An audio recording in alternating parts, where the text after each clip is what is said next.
mendefinisikan etika kerja sebagai tingkah laku yang menjadi pegangan setiap warga kementerian di tempat kerja masing-masing. Okey, maksudnya kat sini KPM iaitu Kementerian Pendidikan Malaysia mengatakan bahawa setiap kita profession kita ada sebagai guru perlu mengawal tingkah laku kita iaitu etika kerja di mana-mana sahaja kita berada di tempat kerja masing-masing. Sama ada di Kelantan ataupun di Sabah. Maksudnya sewaktu kita berada di tempat kerja, kita kena ada etika kerja kita ataupun tingkah laku kita kena seiring dengan yang telah ditetapkan oleh KPM. Baiklah. Kami akan mengetengahkan tiga isu yang berkaitan iaitu isu pertama, guru bekerja sambilan. Etika yang kedua adalah guru ponting kerja ataupun tidak masuk kelas. Yang ketiga ialah tekanan yang dihadapi oleh guru di Malaysia. Baik, tajuk yang pertama, guru bekerja sambilan etika. Okay, sebelum kita masuk kepada tajuk, kita tengok dulu kenyataan media. Okey, terdapat banyak kita tengok pada zaman sekarang di sosial media terutamanya banyak membahaskan tentang guru bekerja sambilan. Contohnya, kita tengok ada 3 contoh saya bawa ke tengah kat sini. Yang pertama, guru menjadi nelayan sebagai tambahan untuk pendapatan mereka. Okay, kenapa? Kita akan bahaskan nanti dalam tajuk kita nanti. Okay, yang kedua, guru wanita rugi RM78,000 Malaysia. Kerana apa? Kerana terpedaya tawanan kerja sambilan dalam talian. Okey. Dan yang ketiga, tajuk dalam berita harian, guru jual makanan kepada murid boleh kena tata tertib buang kerja.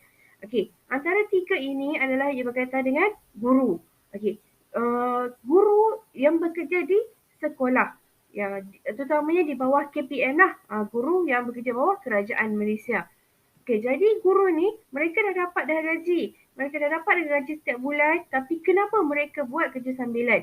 Okey, yang pertama kita tengok yang pertama tadi tu kan. Okey, untuk menjadi nelayan untuk menambah pendapatan. Okey. Okey, kita masuk kepada definisi.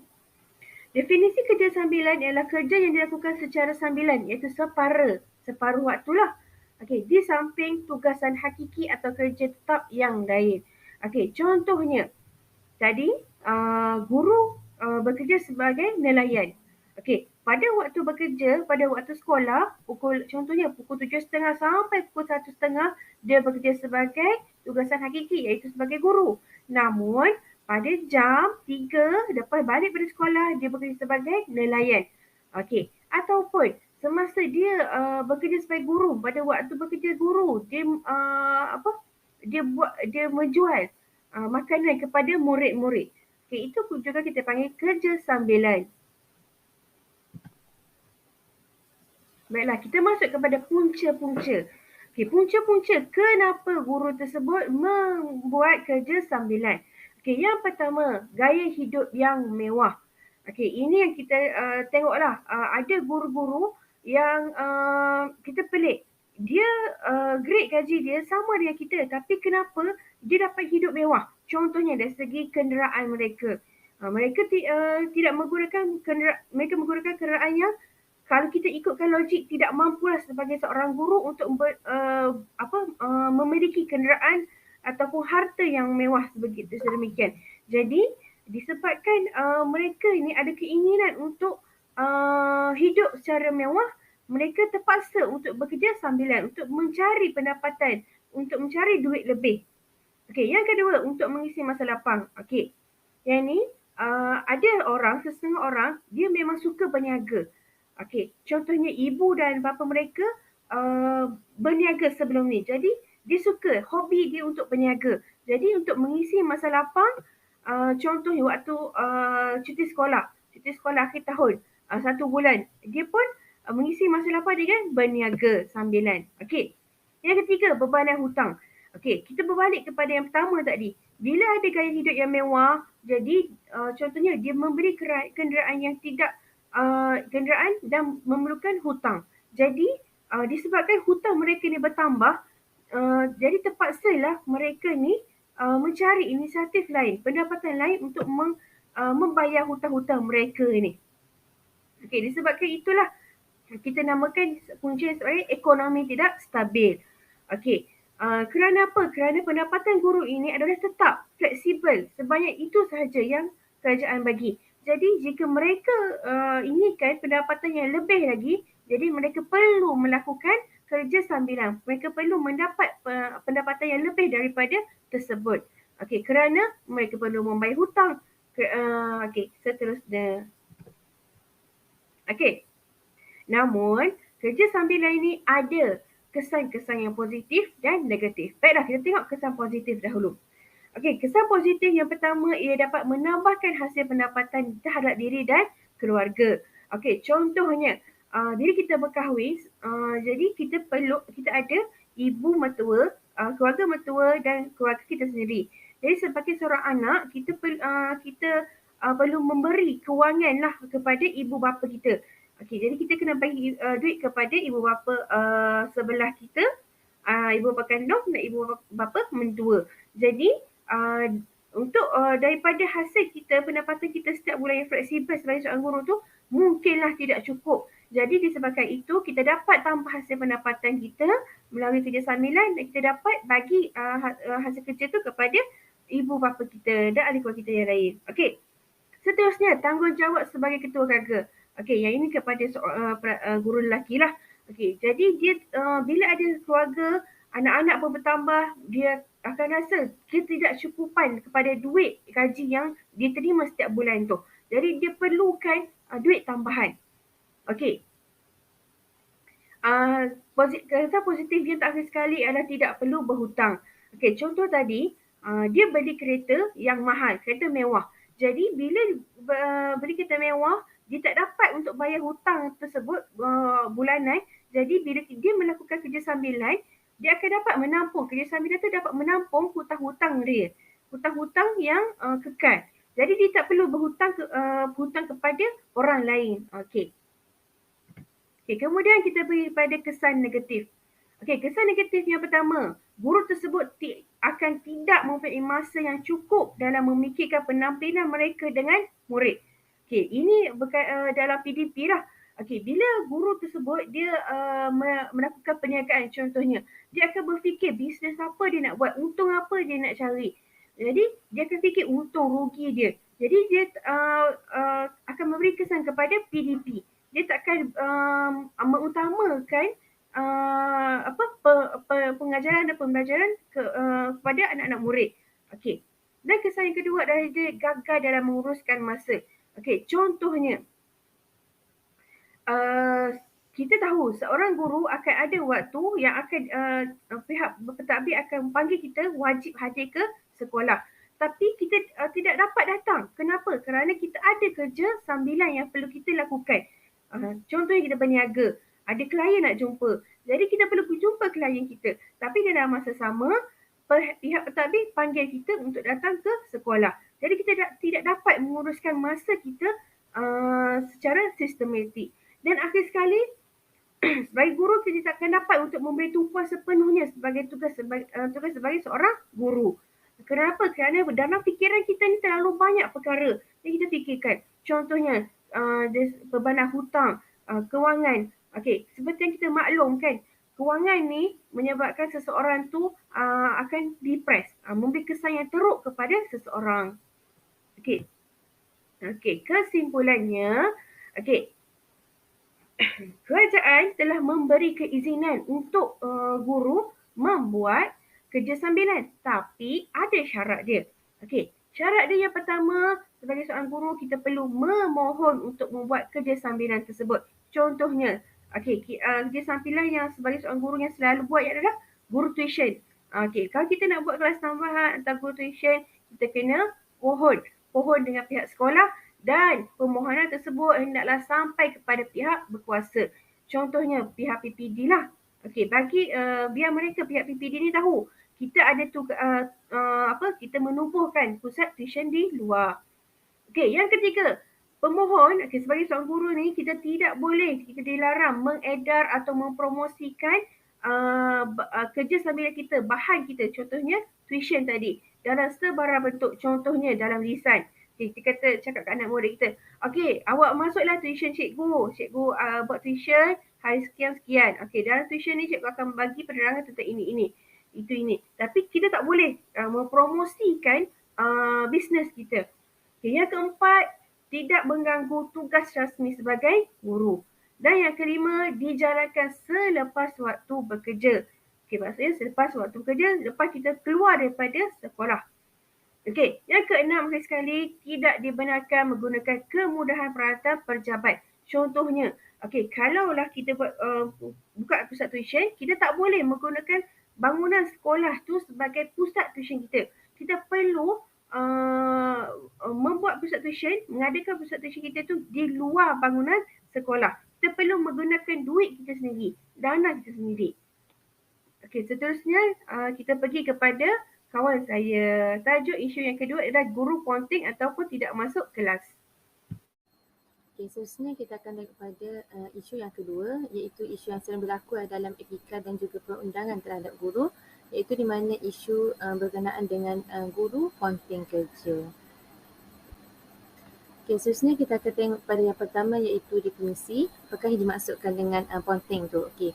Menurut Kamus Dewan edisi kedua tahun 2002, ponteng ni dari segi bahasa kita boleh definisikan sebagai kecoh, tipu, lari daripada tugas, iaitu tanggungjawab dan juga lain-lain. Manakala menurut istilah, dia merujuk kepada di mana guru tu dia tidak hadir bertugas tanpa sebarang surat akuan sakit ataupun apa-apa sebab yang munasabah. Okey, yang tu dimaksudkan adalah maksud pada ponteng. Okey. Okey, jadi kita akan tengok pada di mana biasa ketidakhadiran guru tu. Biasanya ketidakhadiran guru tu adalah di mana seseorang guru ataupun pekerja, dia gagal untuk menghadirkan diri ataupun melaporkan diri, ataupun dia gagal untuk berada di tempat kerja pada waktu ataupun tempoh masa yang telah ditetapkan. Maka dia tu dianggap sebagai tidak hadir. Jadi bila seseorang itu tidak hadir tanpa sebarang sebab munasabah, dia boleh dianggap sebagai ponteng kerja. Okay, jadi maksud guru ponteng ni adalah guru yang dilari daripada melakukan tugas ataupun tanggungjawab yang telah diamanahkan pada bagi seorang guru, sama ada tugas mengajar dan juga tugas-tugas sampingan yang lain. Okay, kita akan tengok pula kepada apa jenis-jenis ponteng yang ada ni, yang biasa dilakukan oleh guru. Iaitu yang pertama, ponteng sekolah. Yang kedua, biasa dengan guru ponteng kelas. Dan yang ketiga, berkenaan dengan ponteng tugasan. Okay, jadi kita akan tengok apa yang dimaksudkan dengan ponteng sekolah, ponteng kelas dan juga ponteng tugasan. Okay. Okey, kita tengok yang pertama itu maksud ponteng sekolah. Okey, ponteng sekolah ni bermaksud di mana guru tu sendiri dia tidak hadir bertugas ataupun tidak hadir bekerja ke sekolah tanpa sebab atau alasan yang tanpa sebab atau dengan alasan yang tidak munasabah. Okey, contohnya guru tidak hadir ke sekolah ataupun ponteng sekolah dengan alasan memberikan alasan tidak sihat ataupun anak sakit. Kemudian yang kedua iaitu ponteng kelas, bermaksud guru ni tidak masuk mengajar ke dalam kelas ataupun masuk lewat ke dalam kelas atau keluar kelas lebih awal sebelum sesi pengajaran dan pembelajaran tamat. Kemudian yang ketiga, ponteng tugasan, bermaksud guru tidak melaksanakan arahan yang diberikan oleh pihak pentadbir sekolah. Contohnya guru tidak melibatkan diri ataupun menghadirkan diri dalam mesyuarat yang ditetapkan oleh pihak sekolah ataupun aktiviti-aktiviti program yang telah pun dianjurkan oleh pihak sekolah. Okey, seterusnya kita akan tengok kepada peraturan yang berkaitan dengan isu ponteng di mana berkaitan dengan peraturan ketiga, iaitu ketidakhadiran tanpa cuti, yang bermaksud pegawai tidak hadir dalam tempoh masa sepatutnya bagi tugas rasmi. Hukuman boleh dikenakan bergantung pada jenis pelanggaran tata kelakuan penjawat awam. Okey, di bawah ni saya bawakan satu keratan akhbar yang berkaitan dengan guru ponteng sebulan boleh diberhenti kerja. Okey, isu ini berlaku pada tahun 2012 yang berkaitan dengan guru ponteng kerja, di mana guru ini dia telah disaman oleh anak muridnya berkaitan kerana guru ini tidak masuk kelas untuk mengajar. Okey, guru ini ponteng kelas lah, dan pada waktu tersebut guru ini dikatakan telah menerima gaji yang penuh, sedangkan guru ini tidak datang ke sekolah dan tidak masuk kelas untuk mengajar. Jika diikutkan undang-undang penjawat awam, ketidakhadiran lebih daripada 7 hari boleh dikenakan tindakan tata tertib. Namun apa yang berlaku adalah sebaliknya. Ini secara ringkas berkaitan dengan isu guru ponteng.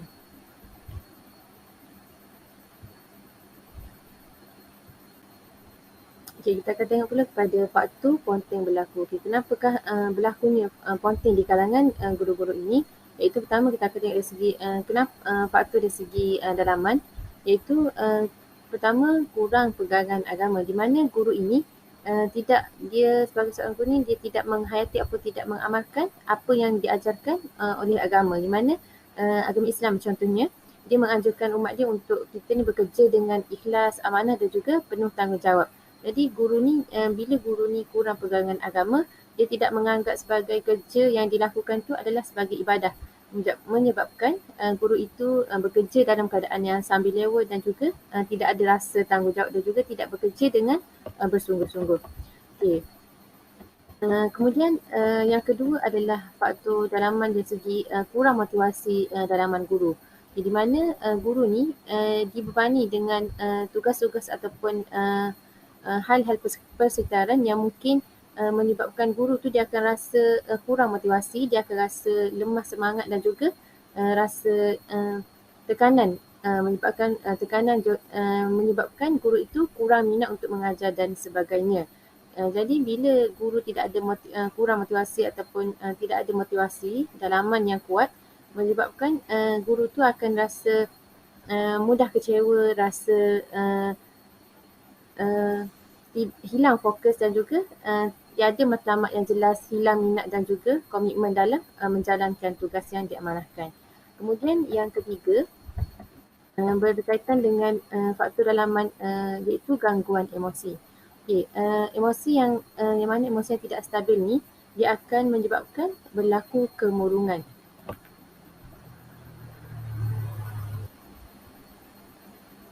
Okay, gangguan emosi ni adalah di mana apabila kemurungan tu dia melampau, dia akan boleh memberikan kesan negatif pada kehidupan seseorang tu sehingga membawa kepada gejala yang tidak sihat, sehinggalah berlaku ponteng kelas, ponteng kerja dan sebagainya. Jadi bila gangguan emosi guru ni tidak stabil, contohnya macam guru ni tidak dia meletakkan sasaran ataupun harapanlah kepada murid-murid untuk berjaya mendapat keputusan cemerlang dalam peperiksaan. Tapi bila murid-murid tidak dapat memenuhi sasaran yang diharapkan, jadi guru dia akan rasa mudah kecewa, dia akan rasa putus asa dan sehingga dia boleh menyebabkan mengganggu kerja-kerja dan juga mengganggu tugas guru yang lain. Jadi sebagai langkah paling mudah iaitu guru ni dia akan mengambil jalan untuk ponteng kelas lah, ponteng kelas, ponteng kerja dan ponteng tugasan. Okay, kemudian yang terakhir adalah dari segi faktor dalaman yang terakhir adalah di mana sifat yang tidak ikhlas. Okay. Tidak ikhlas dalam bekerja adalah di mana bila seseorang guru tu dia tidak menganggap kerja yang dilakukan tu adalah sebagai ibadah, maka dia akan melakukan kerja tu dengan tidak bersungguh-sungguh.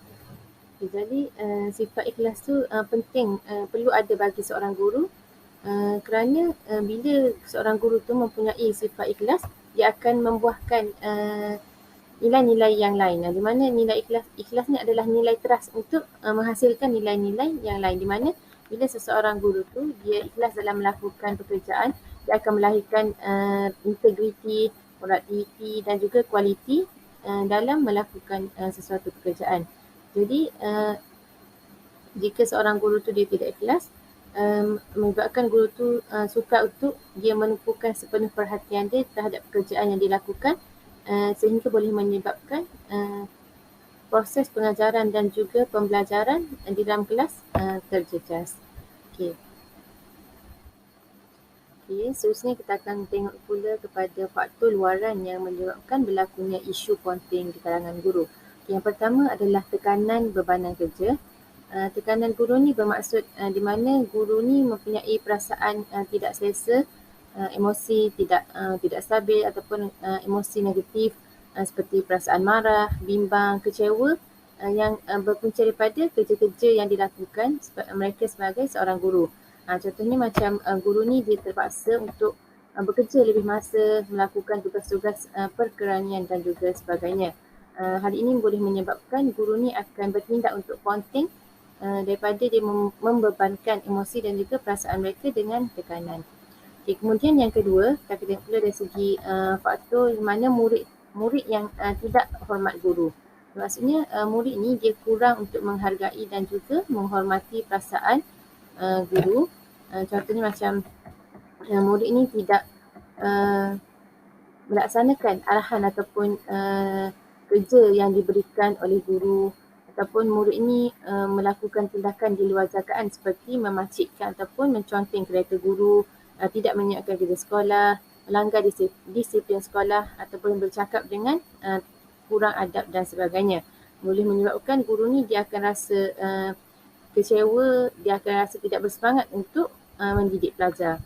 Okay, jadi bagi guru yang tidak mempunyai kekuatan emosi yang kuat, menyebabkan mereka ni memilih jalan untuk ponting sebagai penyelesaian kepada masalah yang dihadapi.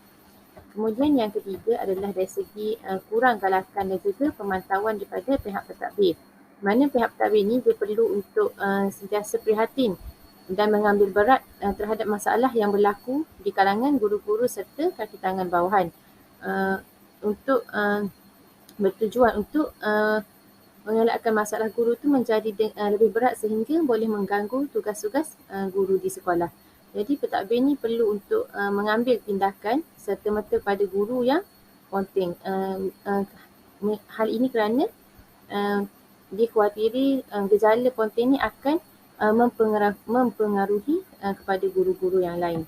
Kemudian yang terakhir adalah faktor luaran dari segi pengaruh rakan-rakan.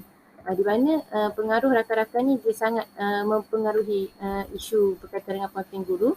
Kerana contohnya bila seorang guru ni, contohnya guru muda ataupun guru baru, contohnya dia akan mudah terpengaruh dengan sifat ataupun rakan guru yang malas, suka membuat kerja dengan sambil lewa dan juga sering ponting. Dan berkemungkinan benda ni akan menjadi satu kebiasaan menyebabkan kepada guru-guru di sekeliling dan boleh menjadi ikutan ataupun boleh mempengaruhi sasiah negatif ini kepada guru-guru lain jika pihak pentadbir ini tidak mengambil tindakan yang segera dan juga tidak menangani isu ponting ini dengan tegas.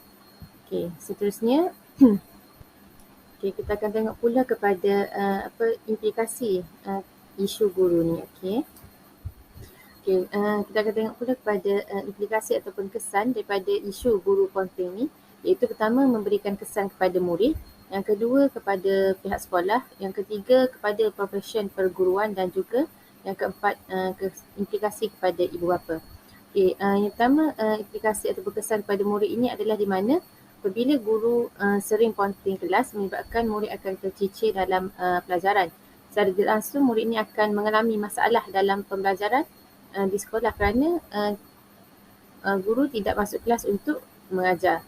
Di samping juga murid ini akan berlakulah masalah disiplin, terutama jika guru tu tidak ada di dalam kelas. Jadi murid yang aktif ataupun agresif ini akan bertindak di luar kawalan, contohnya macam merosakkan harta benda seperti meja, kerusi, membuat bising di dalam kelas dan juga sebagainya.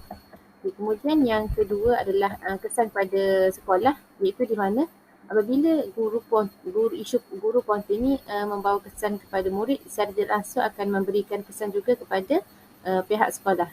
Di mana apabila guru sering tidak masuk kelas untuk mengajar menyebabkan murid tidak mengalami proses pembelajaran dengan sempurna, jadi menyebabkan keputusan peperiksaan murid akan merosot. Seterusnya prestasi sekolah juga akan turut menjatuhkan imej dan juga prestasi pihak sekolah. Kemudian yang ketiga khususnya implikasi kepada profesion perguruan adalah di mana gejala ponting ni dia hanya dilakukan oleh segelintir guru, tetapi akan menyebabkan kesan kepada boleh mencemarkan imej profesion perguruan, di mana masyarakat akan memandang cenderung dan juga menilai sesuatu secara negatif berbanding positif. Kemudian yang terakhir adalah dari segi kesan kepada ibu bapa, di mana kesan daripada guru ponti juga akan memberikan kesan negatif lah kepada ibu bapa, iaitu ibu bapa akan merasa kecewa sekiranya anak mereka ni gagal untuk mendapatkan keputusan yang baik dalam peperiksaan. Menyebabkan hasil ni daripada tindakan di mana guru ni sering ponting kelas, ponting kerja dan sebagainya. Okey. Yang terakhir adalah langkah-langkah penyelesaian bagi menangani isu berkaitan dengan guru ponting. Itu yang pertama dari segi tindakan yang perlu diambil oleh pihak pentadbir. Itu pertama berbincang, yang kedua surat tunjuk sebab, dan yang ketiga merujuk kepada lembaga tata tertib. Okay, yang pertama di mana pihak pentadbir perlu untuk mengadakan perbincangan dengan guru yang bermasalah, iaitu guru yang sering ponting, bertujuan untuk mengkaji dan juga mengetahui sebab mengapa guru ni mengambil tindakan sedemikian sehingga mengabaikan tanggungjawab dan juga peranan mereka di sekolah. Kemudian yang kedua, surat tunjuk sebab, itu apabila perbincangan yang dijalankan ni masih tetap isu ini masih tetap berulang, maka pihak pentadbir akan mengeluarkan surat tunjuk sebab dan surat amaran bagi memberi amaran kepada guru tersebut. Surat tunjuk sebab ni bertujuan menunjukkan bahawa pihak pentadbir amat memandang serius akan isu ponting ni. Dan yang ketiga adalah merujuk kepada lembaga tata tertib, di mana langkah terakhir apabila jika perkara ni masih lagi berlanjutan, pihak pentadbir iaitu guru besar, dia mempunyai kuasa merujuk guru yang bermasalah tersebut kepada lembaga tata tertib selaras dengan peraturan 25/1 yang terkandung dalam peraturan pegawai awam, kelakuan dan tata tertib. Yang seterusnya, langkah lain boleh diambil adalah daripada pihak guru itu sendiri, di mana guru tu perlu untuk pertama kembali kepada pegangan agama, di mana guru tu perlu menghayati, mendalami ilmu agama, iaitu seorang guru tu perlu sedar peranan dan juga tanggungjawab yang perlu dilaksanakan dengan sebaik mungkin dan berusaha untuk menjalankan tanggungjawab itu dengan ikhlas. Kemudian yang kedua, mengubah sikap. Mengubah sikap iaitu memotivasikan diri sendiri, iaitu apabila guru ni merasa tidak lagi bersemangat untuk mengajar ataupun hilang fokus, maka guru ni perlu untuk mempunyai satu kekuatan dalaman yang kuat untuk membantu guru tu lebih bersemangat untuk menghadapi pelbagai masalah yang akan dihadapi. Kemudian yang ketiga adalah menghadiri sesi kaunseling secara sukarela, di mana jika masalah yang dihadapi itu masih berlanjutan, berpanjangan, maka guru tu perlu untuk menghadapi jalan terbaiklah adalah guru tu menghadiri sesi kaunseling dalam mencari jalan keluar yang terbaik. Okay, sebagai kesimpulan, isu ponting ni adalah isu yang perlu dititik beratkan dan diambil serius oleh pihak yang bertanggungjawab. Hal ini kerana jika isu ini tidak dibendung, akan mencemarkan dan menjatuhkan martabat profesion perguruan. Oleh itu, sebagai seorang guru, perlulah untuk sentiasa berusaha meningkatkan profesionalisme guru serta melaksanakan tanggungjawab yang diamanahkan dengan ikhlas dan bersungguh-sungguh di samping mematuhi segala peraturan dan tata tertib yang termaktub dalam peraturan am. Assalamualaikum warahmatullahi wabarakatuh. Saya Farah Farhana binti Hasbullah dari PIM 4 akan membentangkan isu semasa mengenai tekanan emosi yang dihadapi oleh para guru. Sebelum itu, saya akan menerangkan tentang definisi apa itu stres. Stres atau tekanan ialah keadaan seseorang itu mengalami ketidakstabilan sama ada fizikal ataupun mental dan ianya berkaitan dengan cara hidup kita. Dr. Hals berasas kepada teori stres atau tekanan perasaan telah mendefinisikannya sebagai suatu reaksi yang tidak spesifik oleh diri seseorang disebabkan oleh sesuatu bebanan yang menimpanya. Okey, yang ni gejala ketika stres. Antaranya ialah fizikal. Fizikal ni termasuklah keletihan, pening kepala, susah tidur, sakit-sakit badan, terutamanya di kawasan bahu dan belakang. Lepas tu degupan jantung pun makin kuat, sakit dada, meloya, getar badan, sejuk tangan dan berpeluh. Okey, untuk mental pula, dia menghilangkan tumpuan kita terhadap kerja, mudah lupa, susah untuk membuat keputusan, tidak boleh berfikir, celaru pemikiran dan tidak boleh berjenaka. Seterusnya pula emosi. Dari segi emosi pula dia mudah risau, bimbang, sugul, marah, kecewa, sentiasa takut, sensitif, mudah hilang sabar dan panas baran. Dan gejala yang terakhir ialah dari segi perangai lah. Termasuklah mudah keluh kesah, lahir tabiat, dia seperti menggigit kuku dan menggedik-gedikkan kaki. Okey, makan secara berlebihan. Yang ni kebanyakan orang buat lah, makan secara berlebihan.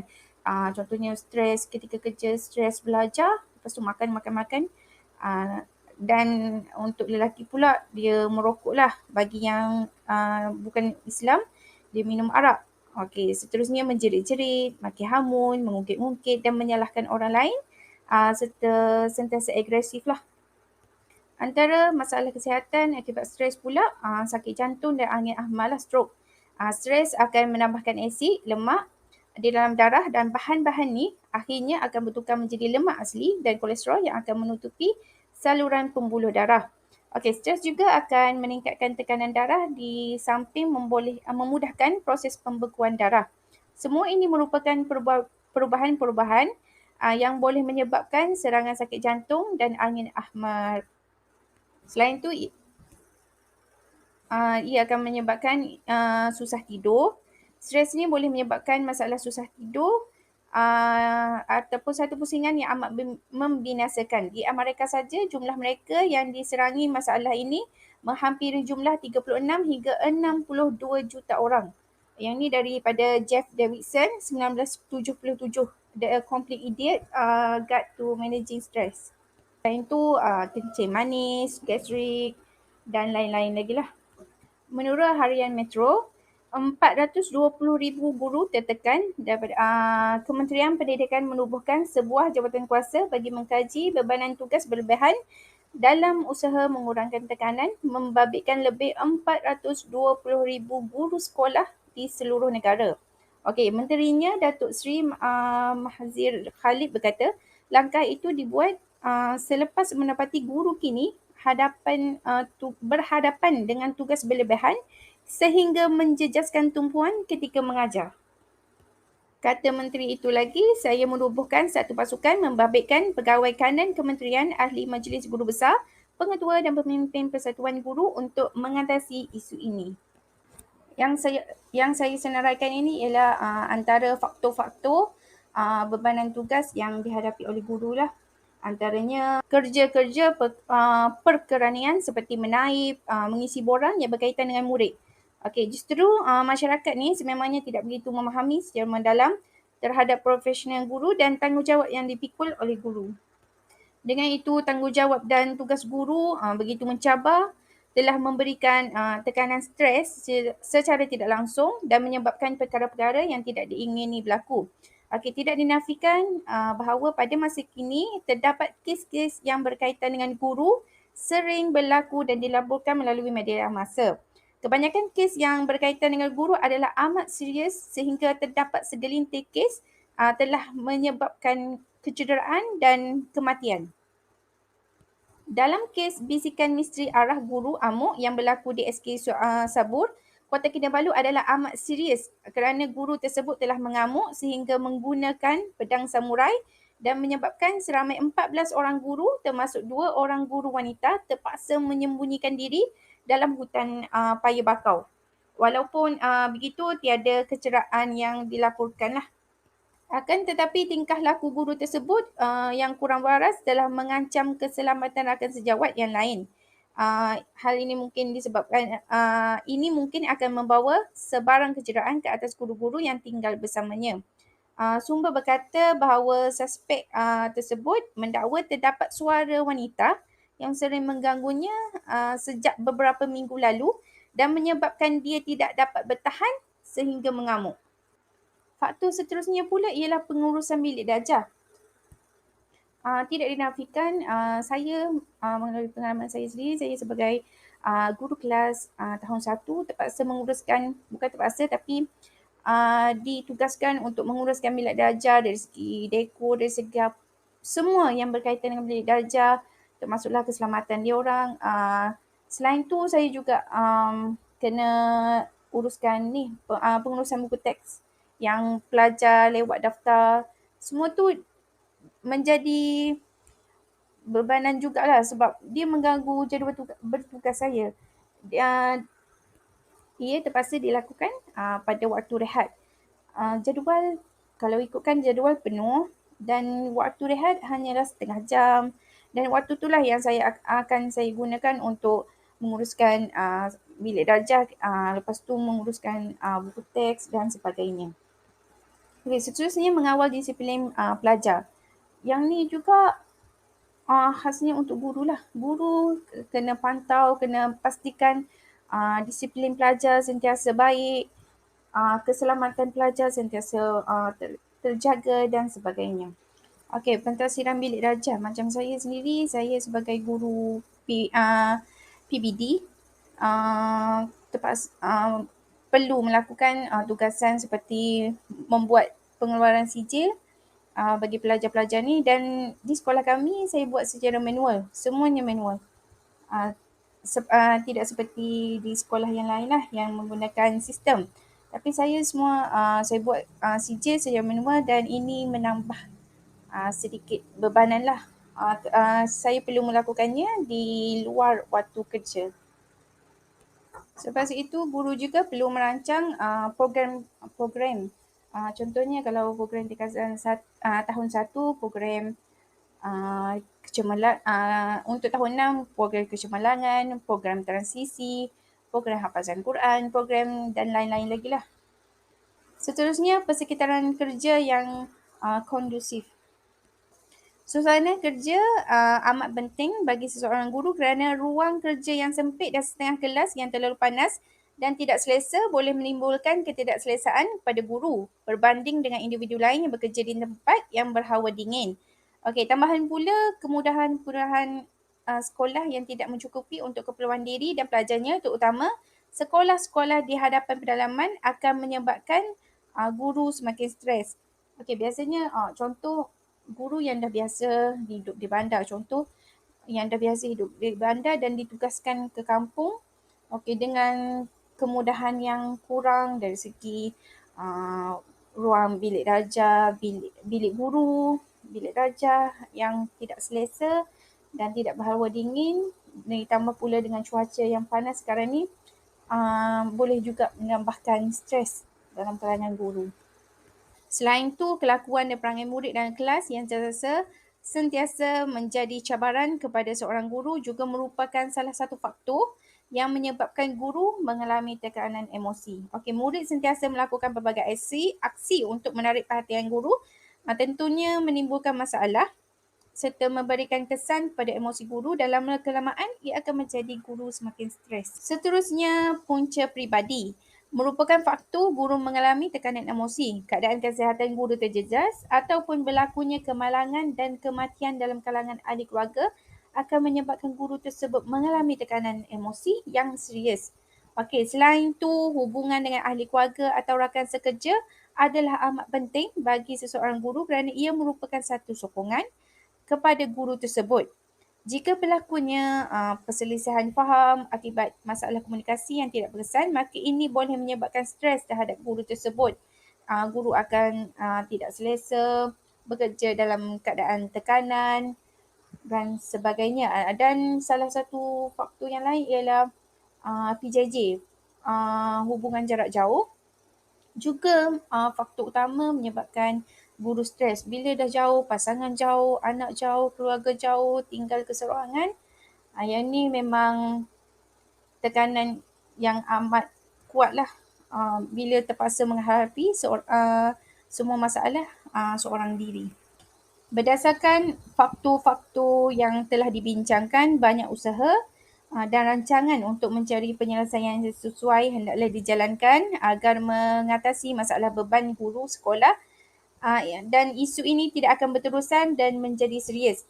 Okey, jika tidak, ia akan membawa kesan yang buruk sehingga guru tidak suka akan kerja mereka dan secara tidak langsung ia mampu membawa kesan buruk yang akan menjejaskan imej keguruan. Maka pihak yang berkenaan haruslah bekerjasama dan mengambil berat terhadap isu-isu guru mengalami tekanan emosi akibat bebanan kerja. Antara cadangan yang dikemukakan oleh pelbagai pihak untuk menangani masalah beban tugas guru, salah satunya adalah Kesatuan Perkhidmatan Pengurusan Perguruan Kebangsaan KPKK telah memohon supaya skop kerja guru dapat dispesifikasikan dan kebajikan guru dapat diutamakan. Selain itu, kemudahan asas sekolah perlu lengkap dan program pemprosesan data dapat diringkaskan serta penambahbaikan supaya sistem ICT agar urusan dan data guru atau pelajar dapat dilaksanakan secara berpusat. Bukan sahaja itu, pihak KPKK mencadangkan agar mewujudkan jawatan pembantu murid untuk membantu urusan kerja-kerja perkeranian dan menghasilkan guru akademik dan guru sukan agar guru dapat lebih fokus pada tugas yang telah ditetapkan untuk setiap individu dalam organisasi itu. Okey, bagi seseorang guru yang mengalami tekanan emosi akibat bebanan kerja, beliau seharusnya dapat memiliki penampilan yang baik dari segi mental dan dapat menghadapi sebarang cabaran atau halangan dengan pemikiran yang jelas dan baik. Ini adalah kerana guru bukan sahaja memerlukan penampilan yang baik dari segi fizikal, malah beliau juga perlu sentiasa berfikiran waras dan dapat menangani tekanan emosi dengan lebih berkesan. Oleh itu, guru seharusnya meningkatkan dan menguasai kemahiran menyelesaikan masalah yang dapat membantu seseorang guru menangani masalah tekanan emosi yang dihadapinya secara rasional. Seterusnya, merancang cara penyelesaian secara sistematik.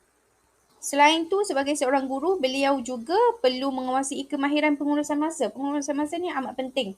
Kalau tak pandai urus masa, memang bebangan kerja kita tak akan dapat menguruskan stres dengan baik.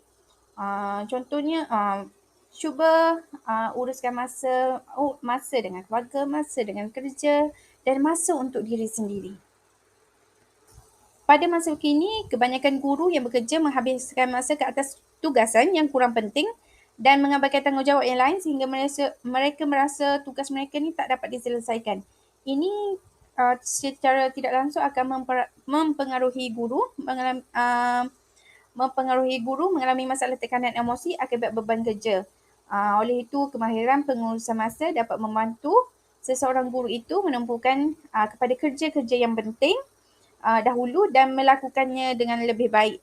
Contohnya, seorang guru perlu merancang jadual bekerja dan meluangkan masa individu yang secukupnya untuk kegunaan diri. Okey, untuk guru yang mengalami tekanan emosi akibat beban kerja boleh mempelajari kemahiran relaksasi yang dapat membantu mereka meredakan reaksi fizikal terhadap tekanan. Okey, sebagai contoh, guru boleh menjalankan relaksasi seperti aktiviti yoga yang mengutamakan cara menarik dan menghembus nafas dengan perlahan-lahan yang boleh menangani stres. Selain itu, kena amalkan gaya hidup yang sihat dan seimbang dengan bersenam, makan makanan yang sihat, mempunyai tidur yang cukup dan tidak meminum air beralkohol sebab badan yang sihat dapat meningkatkan prestasi kerja. Untuk memperoleh cara hidup yang seimbang, seorang guru perlu meluangkan masa dengan melakukan hobi atau aktiviti rekreasi. Okey, dengan berbuat demikian, mereka dapat mengalih fikiran mereka terhadap kerisauan dan kebimbangan mengenai tugas serta mendapat perspektif yang baik yang baru untuk menyelesaikan sebarang masalah yang dihadapi. Okey, secara umumnya undang-undang bersifat menyokong atau netral terhadap kod etika profesional dan piawaian tertentu. Kod etika tidak bertujuan untuk menggantikan undang-undang tetapi lebih kepada menjelaskan undang-undang dan dasar yang telah sedia ada. Okey, kekurangan pengetahuan atau salah faham mengenai tanggungjawab etika bukan alasan pembelaan bagi suatu tuduhan terhadap tingkah laku yang tidak beretika.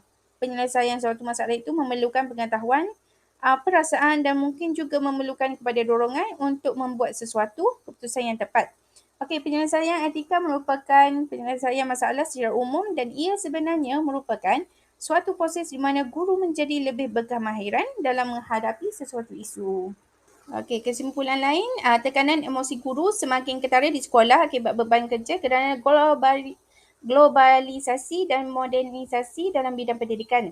Dengan tanggungjawab guru semakin mencabar dan peranan guru juga berubah, hal ini menyebabkan para guru menghadapi tekanan emosi dan terdapat segelintir guru tidak dapat tekanan kerja dengan sebaik mungkin sehingga menjejaskan kesihatannya. Oleh itu, pengurusan tekanan emosi memerlukan kemahiran yang mesti dipelajari oleh semua anggota di dalam organisasi pendidikan, terutamanya dalam kalangan guru, kerana kegagalan mengawal tekanan boleh membawa kesan yang buruk bukan sahaja kepada individu tapi juga imej organisasi. Sekian saja daripada saya, Farah Farhana binti Hasbullah. Assalamualaikum warahmatullahi wabarakatuh. Dan sekian, terima kasih.